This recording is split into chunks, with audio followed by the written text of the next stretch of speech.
رہے حضور، بعض افراد جماعت کسی عہدیدار کے غلط رویے یا کسی غلط فہم کی وجہ سے آسا جماعت سے دور ہو جاتے ہیں اور رابطہ کرنے پر جواب نہیں دیتے.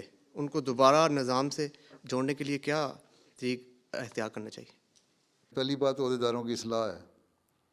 ٹھیک ہے، عہدیدار اپنی اصلاح کریں، اور پھر ایسے جو لوگ دور ہٹے ہوئے ہیں ان سے، جن عہدیداروں کے تعلقات ٹھیک ہیں ان سے رابطہ پیدا کریں. صدر جماعت کا اور سیکرٹری تربیت کا کام ہے کہ ان سے رابطہ پیدا کرے، اور صرف یہ نہیں ہے کہ ان کو چندہ لینے کے لیے ان کے پاس چلے جائیں یا اجلاس پہ بلانے کے لیے ان کے پاس چلے جائیں. ذاتی تعلق پیدا کریں ان سے، اور جب ذاتی تعلق پیدا ہوگا تو پھر ان کو سمجھائیں بھی کہ تم نے احمدیت قبول کی تھی، یہ جماعتی نظام میں آئے تھے اس لیے کہ اللہ تعالیٰ نے فرمایا تھا کہ اس زمانے میں جب امام مہدی آئے گا تو اس کو مان لینا. آن وسلم نے فرمایا تھا اس کو مان لینا اور اس کی جماعت میں شامل ہو جانا. تو تم نے بیعت کی ہے مسیح موعود علیہ السلام کی، اور اس کے بعد خلافت کی. تم نے کسی عہدیدار کی بیعت نہیں کی. تو عہدیدار کے غلط رویے کی وجہ سے تم جماعت سے کیوں دور ہٹ رہے ہو؟ کیوں اللہ تعالیٰ کو ناراض کرنے کی کوشش کر رہے ہو؟ تو جب ذاتی تعلقات ہوں گے اس حد تک پھر اگر، لیکن آپ پہلے ہی جا کے اس کو بلنٹلی کہنا شروع کر دیں گے کہ تم پیچھے ہٹ گئے ہو، تمہارے ساتھ اللہ تعالیٰ یہ کر دے گا وہ کر دے گا، کہہ دو اچھا چلو پھر ٹھیک ہے، میرا اور اللہ کا معاملہ، تم کون ہوتے، جاؤ گھر بیٹھو.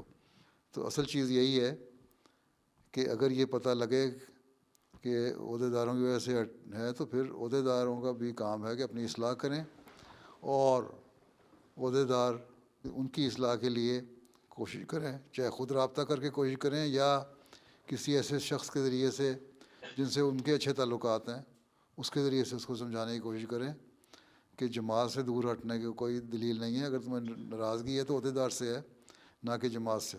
پھر جب مسجد میں آ جاتا ہے بیچارہ کوئی ناراض ہوا ہو 2 مہینے 4 مہینے نہیں نہ آیا، تو اس کو پھر آ کے جو ارد گرد کے لوگ ہیں نا، بڑے تنزیہ دار ہیں، آج تو بڑے رونق لگ گئی ہے، آج تو بڑا نہیں چاند چڑھ گیا ہے، اب تو مسجد میں ہم نے دیکھ لیا آپ کو، اس طرح کی باتیں کرتے ہیں جیسے وہ اگلا چڑھ جاتا ہے. اور ہیں اپنے رویے بھی درست کریں. تو یہ تو جماعت جو ہے اس کی تو خوبصورتی یہی ہے کہ وہ ایک دوسرے کے اعضاء ہیں.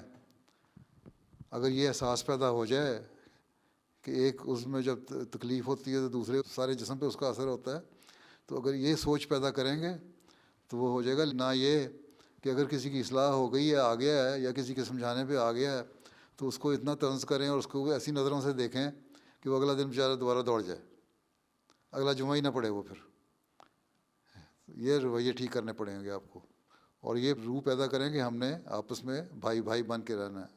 رحماؤ بینہم کا حکم ہے ہمیں. آپس میں جو عام کو ماننے والے ہیں، جو اسلام کو ماننے والے ہیں، جو دین پہ قائم ہیں، وہ ایک ہو کے رہتے ہیں اور ہر ایک کی تکلیف کا احساس کرتے ہیں. تو ہم نے بچانا ہے، ایک دوسرے کو بچانا بھی بہت بڑی بات ہے. ان کے ایمان کا امتحان نہ لیں. عہدیداروں کا بھی کام ہے اپنی اصلاح کریں اور خدمت دین کو ایک فضل الہی جانیں، نہ یہ کہ ہمیں عہدہ مل گیا تو ہم پتہ نہیں کوئی چیز بن گئے ہیں. کوئی چیز نہیں بنے. پھلوں کی درختوں سے مثال لیں، وہ عاجزی سے پھل کی شاخ جو ہے نیچے جھکتی چلی جاتی ہے، اس طرح اپنے آپ کو جھکائیں. تو پہلی اصلاح تو عہدیداروں کی ہے. عہدیدار اصلاح کر لیں گے تو لوگ آپ ہی ٹھیک ہو جائیں گے. ٹھیک ہے. جزاک اللہ.